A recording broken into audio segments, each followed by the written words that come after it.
This is the most technical I'm going to get. Fantastic. I'm Michelle Gooch. If you don't know me, I'm the managing director of Plaid for Women and your local empowerment coach. I'm happy you've joined us. This is the art of being of service, how to show up for others and not forget about yourself. It's an intriguing topic, isn't it? And the opposite of what we oftentimes see modeled to us. So thank you for joining us. Plaidforwomen.com is if you're not familiar, it's an award-winning digital media platform for women. We're like a mentor in your inbox. We send a feature article every week to you, and in that article, you will find some inspiration and empowerment. And if you aren't already receiving all of those, you will start receiving that every week, probably as soon as next week. At Plaid, we know you want to be empowered. We all want that. And we also understand that to get that, you need support. You need encouragement. You need enlightenment. You need all the things.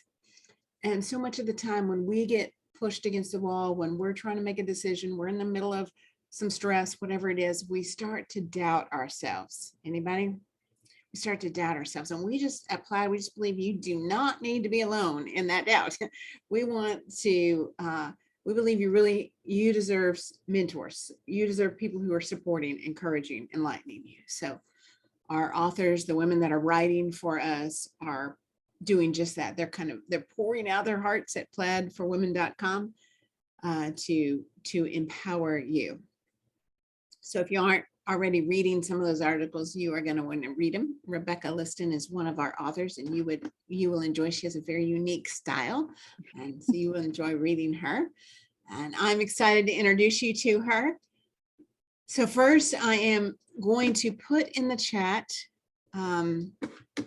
her official bio, because I'm going to skip the. I agree. We just skip the official.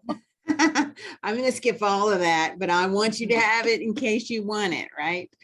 So here it is. Here's the link. You will find it if you want it. But what I want to tell you about her is she's a business coach and someone that I love to go to help sort through some business stuff. She says now you're going to love this. She says there's no good reason to do things in your business the way anyone else does them. How about that?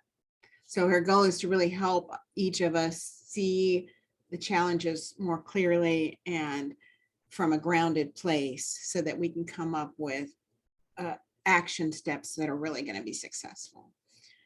She is a 6-time nominee for the RBC Canadian Women Entrepreneur Award. And that gives you a clue where she's from. She helps her clients predict, pivot, compete in what we already know is this very complex global marketplace. She's based in Ontario, Canada. And what I really love about her is that she combines this idea of business strategy with intuition. And you'll see that today as we have this conversation with her. That combination gives the clients that she's working with a real edge on some forward thinking. The last little thing I want to tell you about her is that she has a picture hanging in her office of little ruby bridges. If you don't remember this, look it up. Little ruby bridges on the stairs of the school surrounded by federal marshals. That picture hangs in her office. And while we won't take time to talk about it today, I'd love for you to understand why it hangs in her office. We did an interview with her maybe a year ago. It's on YouTube. I just put it in the chat. Go find it. It's probably 15 minutes, maybe less, and learn why that is in her office. All right, so today you know the topic. How do we not get used up while we're being poured out? Right? That's an art of being of service. There's an art. According to Rebecca, there's an actual art to being of service and not in the process being entirely sacrificed. So that's what we want to talk about today. And She wants to ensure that we're always being of service to the most important person in our orbit, ourselves. So Rebecca, I'm going to pass it off to you. Thank you. And thanks for that wonderful introduction, Michelle. That was very kind. You got me all a little bit teary-eyed with the kind things that you said. So I really appreciated that. It's nice to see some familiar faces here today too, and some names that I recognize. And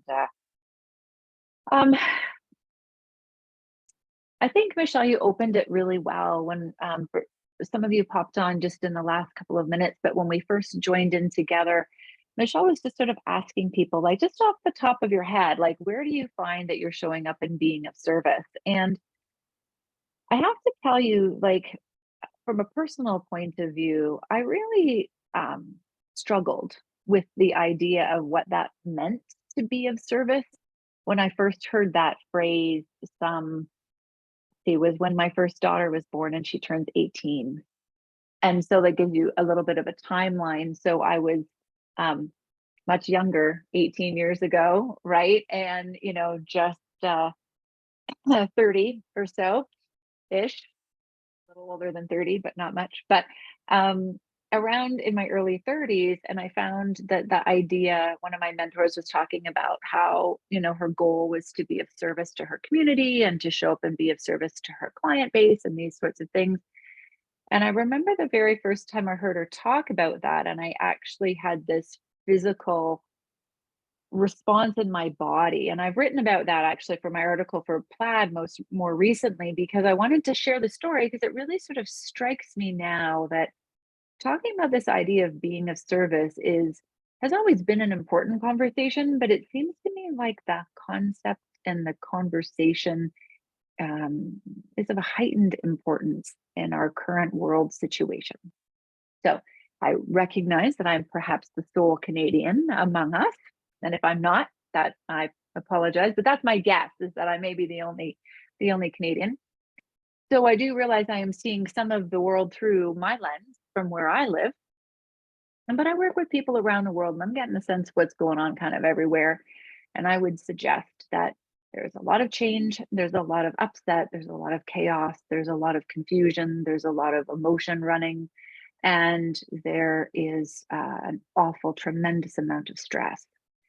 And perhaps I would say to you that I have been working in this capacity for over 20 years, and I would say that this is perhaps the greatest, the most stressful time that I have worked through with clients. And I was working in 2008, and I was working in, so, when you kind of look at the math there of over 20 years of serving in this way, and I would say that this is probably the worst I have been through and that I have worked through. And so I think we're also being asked to show up in ways for our families and at work, whether we own our own businesses or we work for others, doesn't really matter, because either way, we're being asked to show up in even larger ways, greater ways, louder ways, bigger ways, and to show up in our communities in bigger ways. I mean, several of you mentioned some of the things that you do outside of your home. So we're showing up bigger for our work, for our colleagues, for our management team, for ourselves, for our comrades in arms, if you will, the people that we work with, and our clients. And we're serving at home in bigger ways. If you have children, if you have grandchildren, our young people are struggling again in ways that I would say is greater than I have personally witnessed. And so we're having to be called on there to serve in greater ways, and then our community, because our community are struggling. And, I have some clients that live in some large American cities, inner cities, and it's not good, friends, right? It's not great. So I think even communities, and I think a lot of people are choosing not to be of service because they can't any longer. And so those of us who are still in the role of being in service are being called on, I would say, even more, if you will. So it seemed like a timely conversation to have. And so I want to talk about at first a little bit about why, when I first heard this idea of being of service when my youngest daughter or my oldest daughter was born, why I felt so repulsed by the idea. Because a physical repulsion to a concept or a phrase or an idea is like pretty strong. Like to actually feel repulsed and kind of like repelled. And I was like, oh, be of service. Like, and I'll try not, to swear, but I might have sworn at the time, kind of like, oh, like, oh, screw that. Like, who wants that? That is not, I am not here on the planet to do that. That's not going to be me. I'm not going to, and yet not realizing at the time that I was being tremendously of service. I had a newborn baby. I had clients that I was managing and caring for and navigating. I had a home. I had parents. I had a sister who was unwell. Like I was showing up and being of service left, right, and center. I just didn't quite recognize it for what it was at the time. Nobody said to me, oh, being a mom, you're being of service to another. Think about it that way. Nobody framed it that way. But my body somehow knew when I heard the term and was really turned off by it simply because in that moment, I couldn't imagine serving another single living soul, not another cat. And we had a bunch of them. I lived in the country. They were always showing up. I couldn't imagine, serving another human being, not another animal, not another nothing, right? Because I was out, tapped out. And it took me a long time to actually come to grips with this concept of being of service because of that initial response that I had. So I would say to you, it's taken me, in those 18 years since she was born, a really long journey to kind of come back around to feeling comfortable to say, oh my gosh, that is actually who I am. That is how I fire. That is my core value, like right on the top list of my core values of being of service. I didn't know how to say it in a way that wasn't going to make me still feel that kind of icky, yucky feeling. And I would say that it really came through for me in in 2020, actually, among all the things collapsing and falling apart in my world, having family members unwell and all sorts of crazy personal happenings, and not to mention global issues at hand.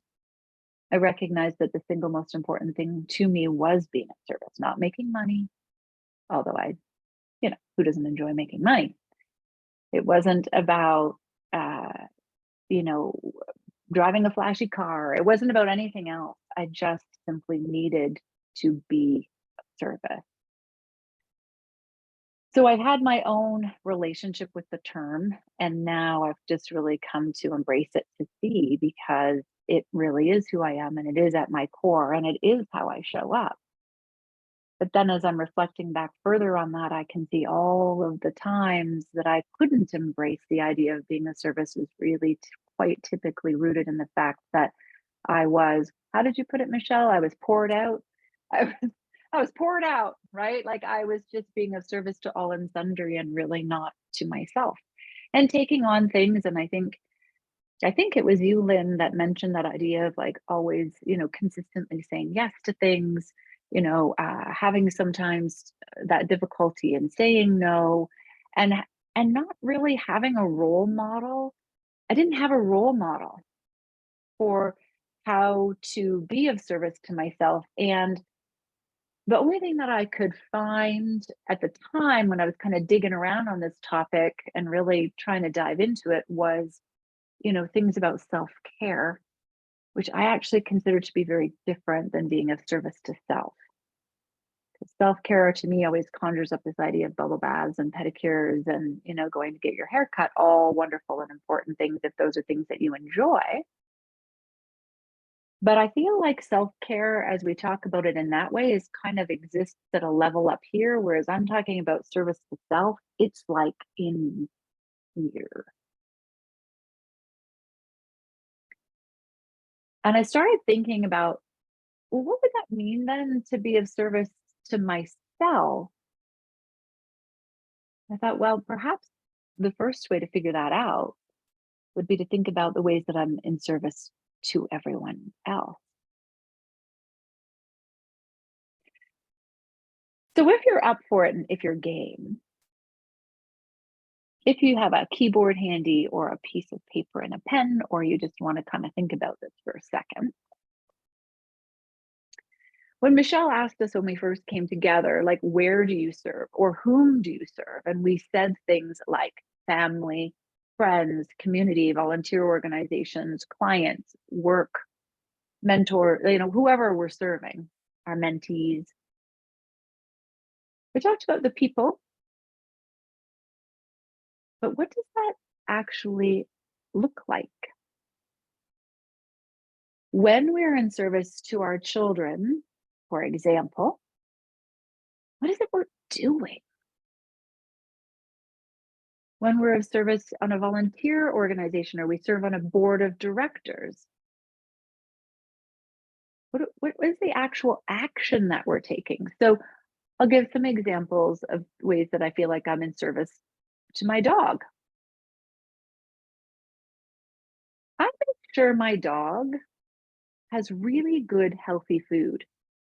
And intriguingly, for a woman who just ate a sandwich on full carbohydrate loaded bread,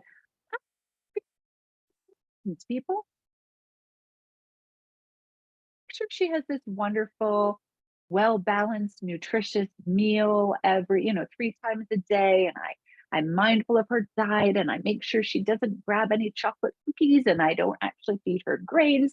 And I make sure that she doesn't get anything painted with onion. And then I also make sure she gets some treats and I make sure she brushes her teeth. And I take her to the spa and she gets her nails done and she gets a nice bath and a nice brush out and she gets pampered and she gets all the things. And I even walk her every day. And by the way, I will say I walk my dog. I would not say I go for a walk or my dog takes me for a walk. I walk my dog. Even the way I will describe that would be me being of service to this dog, whom I love very much, by the way. She has toys, wonderful toys she loves, not the ones that squeak too loud because she doesn't like the squeakers. Right? So I pick out her toys with care, right? She has a pretty collar, it matches her leash, all of her things are taken care of.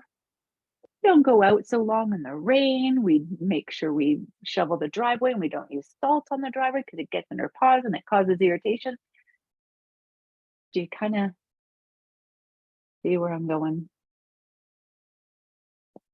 So if you're open to it, I would love to hear if you could give an example of someone or something or some way in which you serve. But let's look at it from almost this lens where you see where the way that I described, the way that I showed up for my dog, I kind of did a bit of a caricature on it in a way just to kind of amplify so that you could see how well I show up in service of my dog. But it could be the way that we serve our children, making sure that they have the snacks that they love, making sure there's water in the fridge so it's cold in the morning and they can take it to school. Are there boots? Do they have winter boots that fit properly, right? Without holes in them. They have nice warm socks. Do their mittens match? Right? So if anybody's open to it, I know a lot of you have your cameras off. So you may not be keen to share, but if you are, I'd love to hear where you think and how you think you're showing up in service of others, whether it's coworkers, colleagues, family members, cat, dogs, the goats. I come from a farming community, so there's lots of service happening to cows and goats and even llamas where I live. So, there's, right? Is anybody willing to share as I drink from my fabulous Halloween cup? So I love that question. The first thing that popped into my mind was that I served a group of leaders this morning. I was there 2 hours. Yes. I brought a leadership training to them. The thing that popped in my head was all the energy I put into it. I put so much energy into showing up, giving them everything they needed, engaging well with them, making sure they were cared for. And I thought, wow, that the energy that I expended for that, I don't know that I would ever expend that much energy. on myself, which is real. I was like, whoa, that's interesting. So I love that question. So y'all, if you're at a place where you can turn your videos on, we'd love for you too. But even if you can't turn your videos on, what are you noticing? What's coming to Yeah. mind? What's popping, Gail? Hi, I don't know if you wanted me to raise my hand or what. It's perfect. But, at any rate, great question. My first response is I'd like to be your dog. I would like to be my dog, Gail. And I That's think the that's a good life I point. want. And my husband and I, we're not animal people. So, but I've heard that dogs have pretty good lives if they are, especially dogs who belong to, or I don't know if he or she belongs to you or if you belong to the dog, but I'd like to be your dog. And then as I was thinking, who do I serve like that? Obviously your kids when they're small, but you reach this point where who am I serving now like that? And the answer is no one. Perhaps myself, I have to really think that through. But the term that came to my mind is I'm a server's servant. What I like to do, and I'll give you an example. One of the schools the School of Financial Literacy, right in the mission statement, it says, we are here to serve the vast underserved communities. Whoa. And I love that there are two friends of mine, mentors of mine, doctors. They're both doctors. They're taking the lead. And I get to come alongside and just do my piece.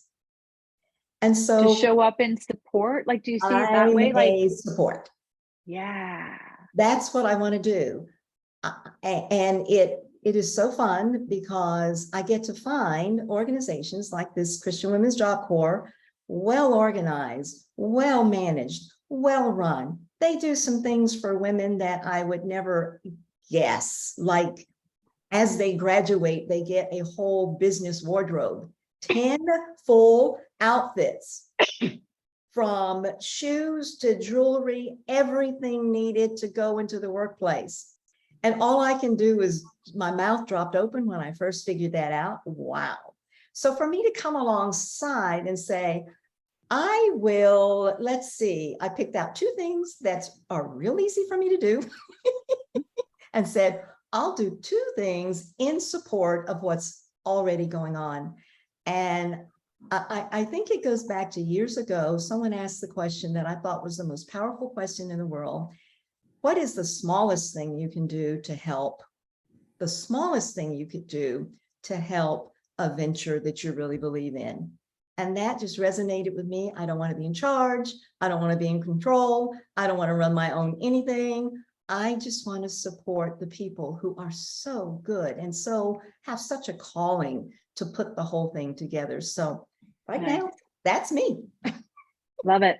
Thank you. I appreciate that, Gail. And I like the mission statement of that organization to be of service to the underserved is an incredibly powerful statement. So I can feel that hanging out here. I'm going to hang on to that one. Thank you. You're welcome. Anyone else want to pop in on this?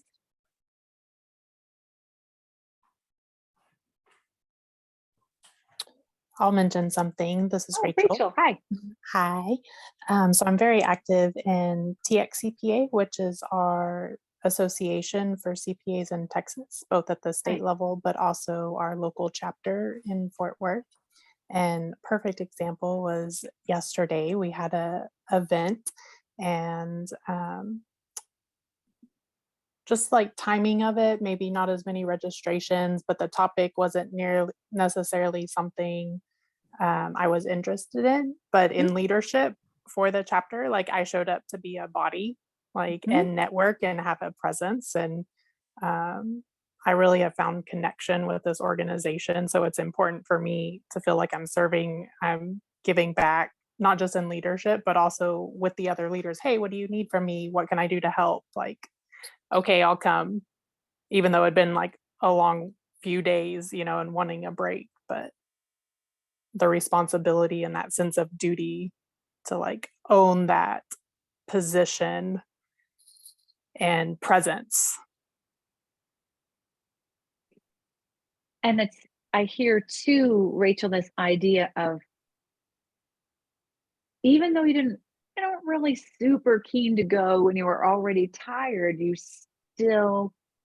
actually prioritized that, right, to be of service to the organization over perhaps having a nap or just like turning on the television and zoning out for yourself because you were tired, or reading a book, or any other number of things that you might have done that could potentially have served you in that moment differently. Not that you don't get anything out of going. I think there's always something to gain. Like when we're in service, even if we're feeling a bit depleted, like we always gain something. So let's not, so you will have gained something, but there could have been something else that could have topped that because you were tired, because you were feeling a little drawn. So it's almost like a prioritization, right? Where you decided to choose to go to support the organization, knowing that you too would have a takeaway of some kind, versus choosing to sort of just stay home and rest. Do you think of that as a priority thing? How do you think about that? I mean, that really is a good insight in terms of like setting priorities. Because I took a sabbatical from work because of priorities and how much I showed up for work and prioritizing work too much because of that sense of responsibility and accomplishing assignments and being the great staff person that I was. And so that's what I've used a lot of that time to put that energy into outreach. And so it is finding that sense of balance. And I have learned to say no, but it is hard when you're looking for that same connection on a different level, I guess, or in different communities or relationships. Yes. I think it's really hard. In fact, I think this is why this is a tough thing to even talk about, because it's hard to know sometimes, like I was sort of describing, like, to use your example, Rachel, like you knew that in going to this event, there would be something that would come to you from it. There would be some pleasure gained, some enjoyment from it. There could also have been some enjoyment from staying home. I don't know what else you might have chosen to do, but let's use that as an example. So then how to weigh that out and decide, like within yourself, what's actually the best choice? I'm going to gain either way, because I always gain, right? No matter what we do, there's always some gain. But how are we going to net out? And for Gail, thinking about finances, like, are we going to come out ahead, right? Like, is our cup more full, or are we going to end up taking more out of it? And I think sometimes it's a guessing game. Sometimes we don't have a clue. It could have been, Rachel, that you could have gone to that event and come away like so super inspired by this topic that you had no idea you were going to be interested in. You were going to come home higher than a kite saying, oh my gosh, I'm so glad I went. This was phenomenal. We can't always know, which makes sometimes even making these decisions even harder, right? They're hard anyway if we are the sort of people that tend to put other people's needs and prioritize other people's needs ahead of our own. It's hard to make these choices. But then there's also these unknowns, which makes it also very difficult. What will my net result be if I make this decision over that decision? And sometimes we don't know. So it's a great example, Rachel. Thank you for sharing that, because it just opens up this question of how could we know? And I like that the word priorities landed for you, and that even hearing the story too about how you made the choice about a sabbatical because you saw that you were so over serving in this one aspect of life that it was, those aren't your words, but I'll kind of insert them. I may not quite have it right, but kind of draining you or sucking you dry, right? So Definitely. It's a powerful decision. Powerful decision. Anybody else have anything popping for them as they're just Rebecca, on listening this and topic, thinking? may I ask a question? Please. Would you comment on, as we think about how do we know? And you brought up the money analogy, but long-term, short-term, Yeah. sometimes in the short term, it feels a certain way. And looking back years later, we go, wow, I got a lot out of that.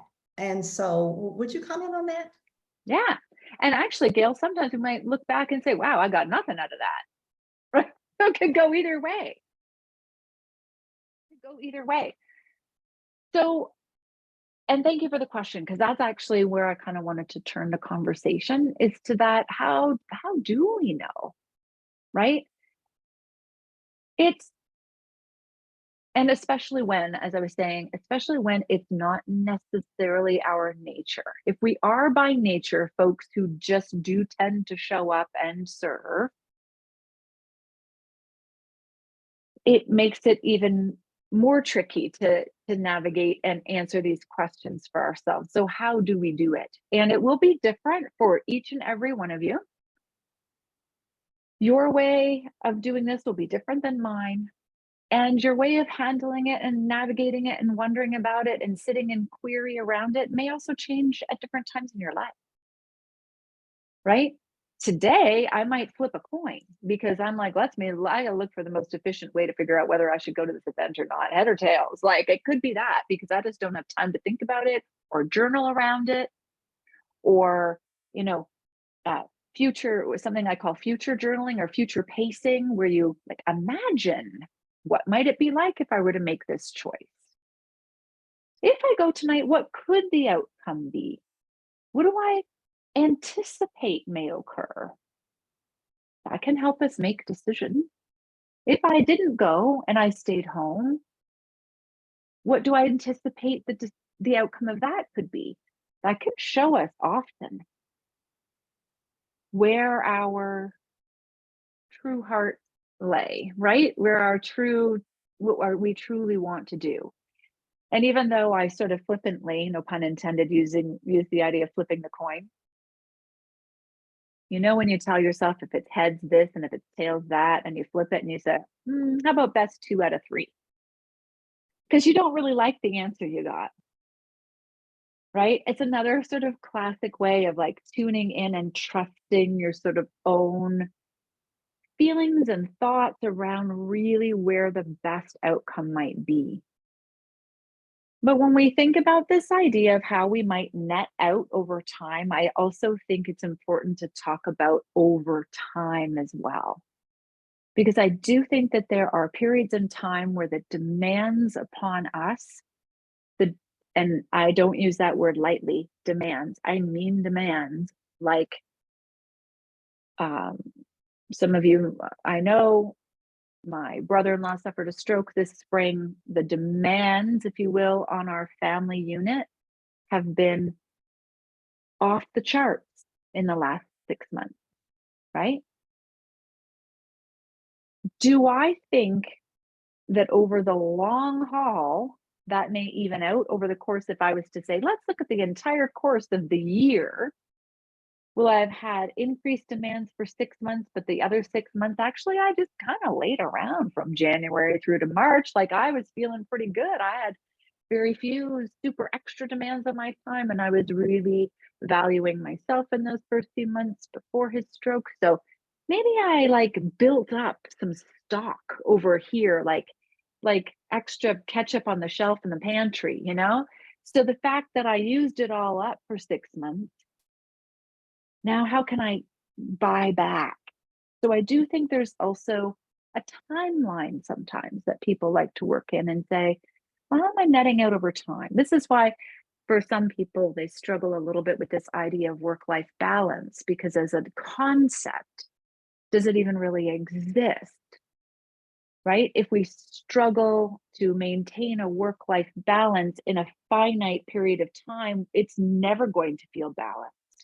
But can we look at it over a course of time? Can we spread that out a little bit and see, oh, okay, here, yes, I worked long days for 2 weeks here, but then I had 2 weeks of vacation that probably tips the scales and balances me out.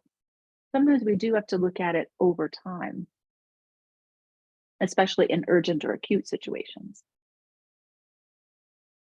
But it's harder to navigate those urgent or acute situations if we're always running, our baseline is always running on over giving, right? So then when those urgent or acute situations come up, we're already kind of tapped because that's kind of the normal base that we're running at.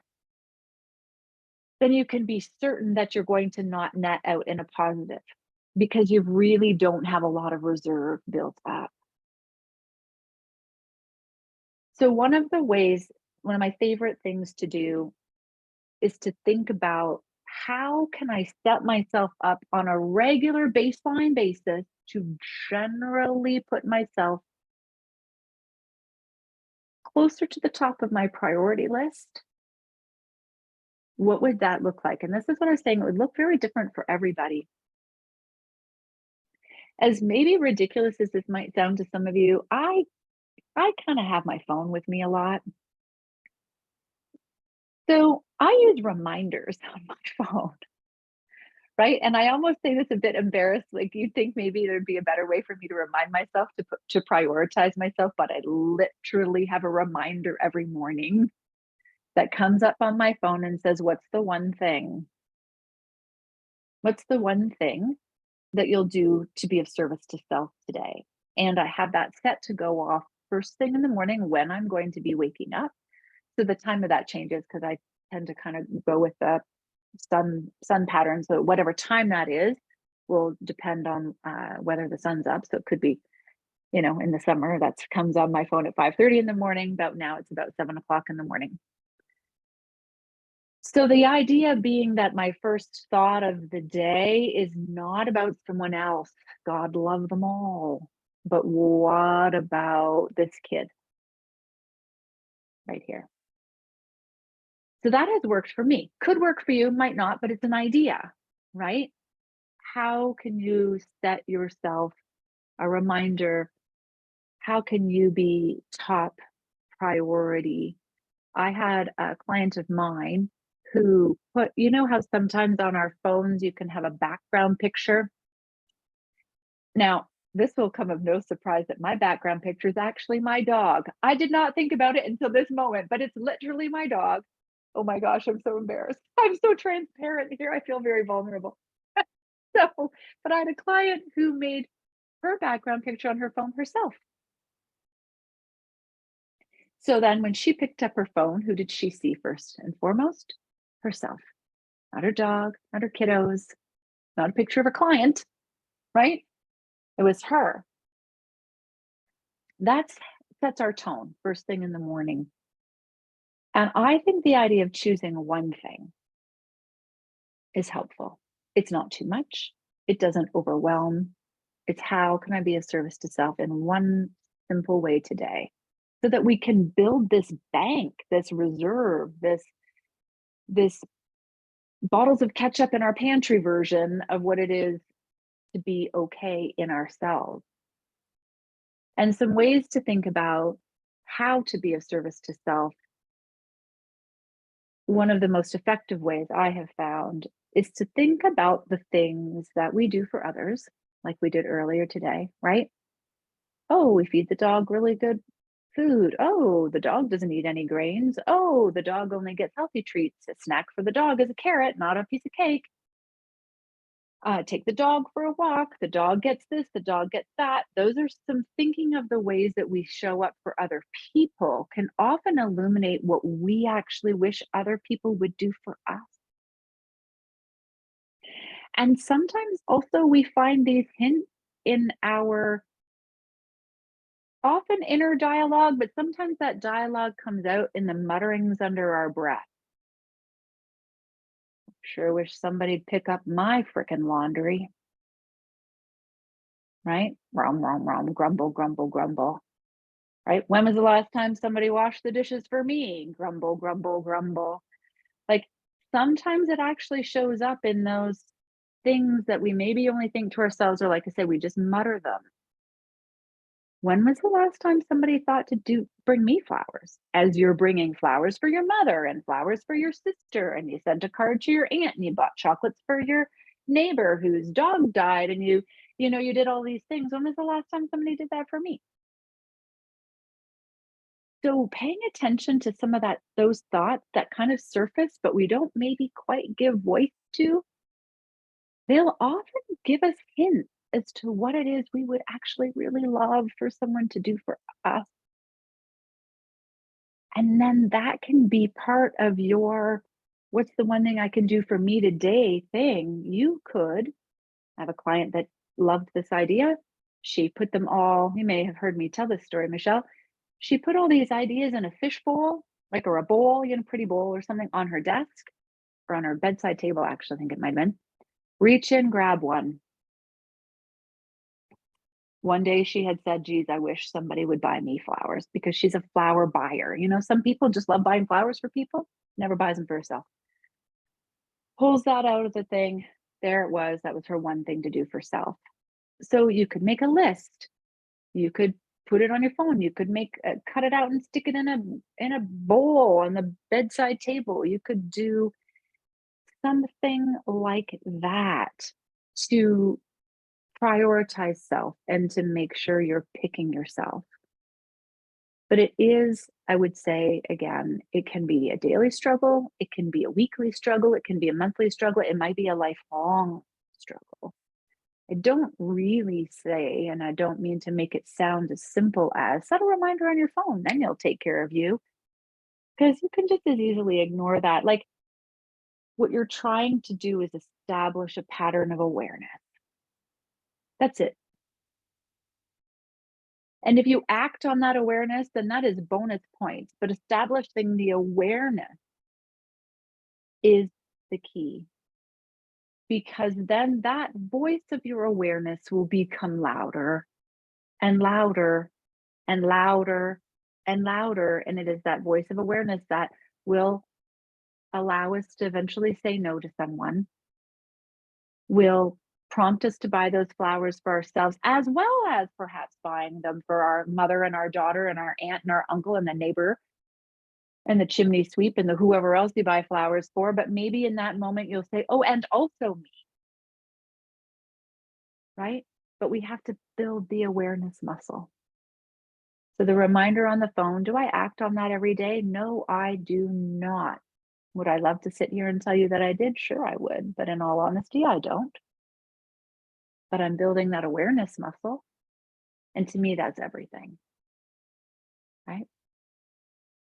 So I know I want to be mindful of our time today, because I also know that many of you, speaking of things and demands on our time, I so value you taking your time to be here for this conversation. And it's such a large conversation, but I hope that there's just some little nugget, that maybe a little prompt that you took away from our time together.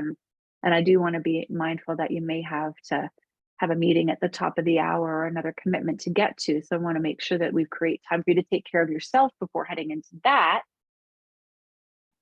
So I will wind up our session there and say, this is a large topic. This is not something that is an instant fix.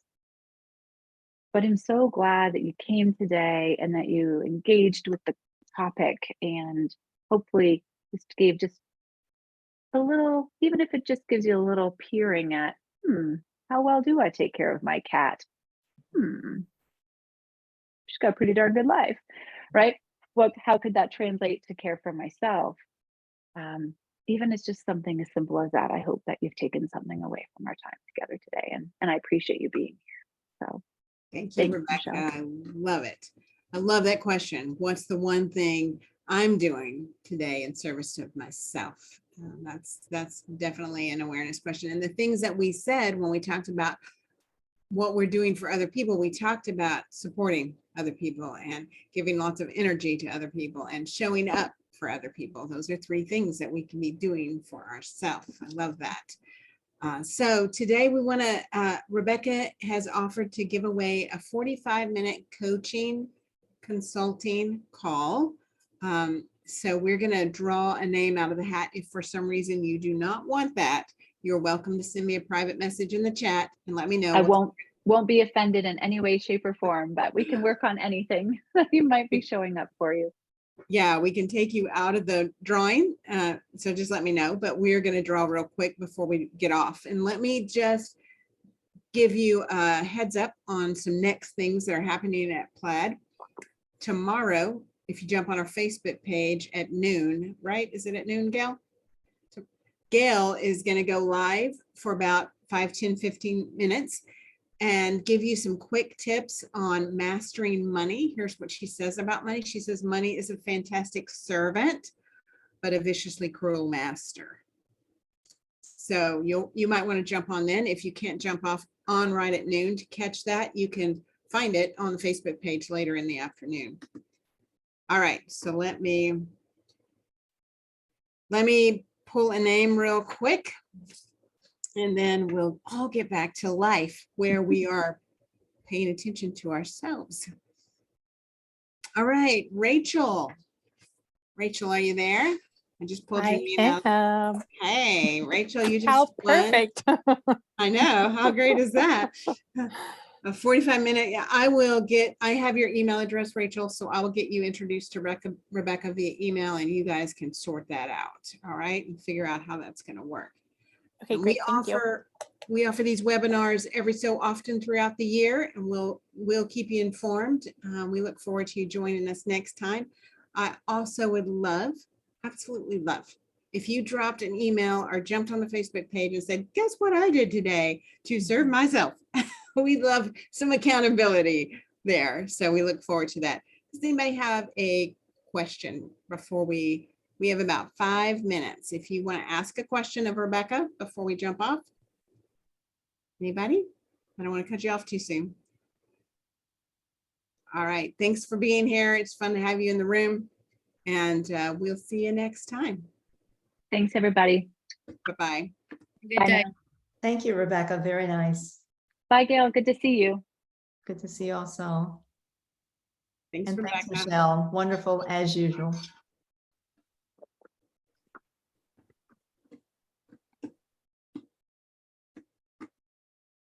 Alicia. Okay, she got off. I thought she had her hand up. So I was like, Alicia, are you wanting to ask a question? All right, perfect. Thanks, Rebecca. That was fantastic. Love that question. I'll be asking myself that one.